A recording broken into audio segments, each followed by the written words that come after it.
times you guys are working against a green screen, and now you've got a tactical feel here with all these things that you created for this. So tell me how nice is that? How much did you enjoy that? It was amazing. I mean, it was just like, because not only is it like the story is that these things were built by Dave, the man that I love, but you're on set and you're like, these people that are right around the corner.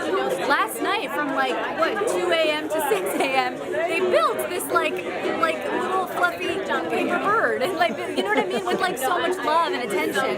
And so it was kind of like we didn't have to do much acting. Like it was very like all of it was amazing to just look at and play with and feel and be in those rooms. And that was kind of unbelievable that they could even do it. So green screen, tactical, tactile. Wild guess. Tactile any day. You were talking, I think it was Park City TV. Yeah. And you were talking about how you used to create with blankets and such Yes. in your bedroom. And so, tell me a little bit about the reception you got from other people that used to play with the blankets in their bedrooms. It's more than I could have hoped for. Even in the production process, people were coming to us and saying, "Oh, you wrote a movie about me. You wrote a movie about me and who I am and what I like to do," which wasn't the intention. I mean, it's great to tap into something that was universal, but I wasn't expecting it to be universal.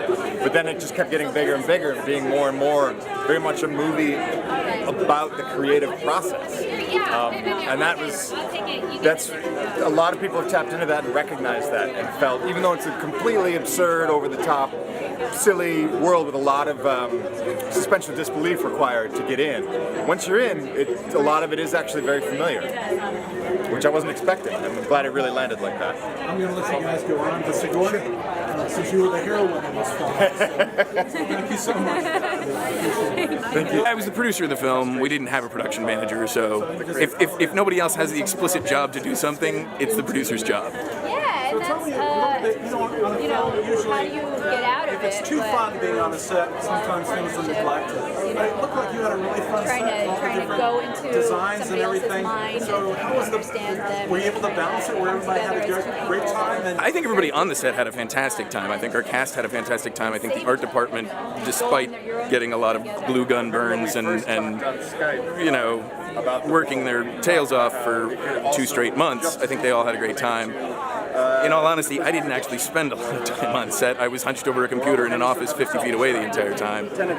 But every time I visited set, I mean, it's such a fun atmosphere. It was such a weird movie, especially just being on the set, you know, the backdrops. I think the actors especially were sort of, I don't know, stunned is the right word, but taken aback a bit on day 5 or day 6 when we switched from apartment to the cardboard sets that you'll see. And I think they just had a moment of like, oh wow, I read this in the script, but I don't think I quite processed that it was going to be like this. So. you seem like it would be really fun. I know you changed it up every few days. The sets would change. The change sets would come in, and then it was like a brand new world for you to plan. The sets changed multiple times per day. We actually had about 26 cardboard sets, and we only shot on cardboard sets for 16 days. So yeah, 1.5 sets a day. How many setups a day did you have? I'd have a tough time answering that, but roughly we were covering about 4 pages a day, and it's a relatively action-filled piece, so a lot is the answer. I honestly don't remember. So, being a producer, how did you, because you had to fill that other gap as well, and then being a producer, what were some of your challenges with this? The challenges... It was so new and Sure. Well, the challenges for producing this were much like the challenges producing a lot of films early on, which was how are we going to finance this and how do we make it work?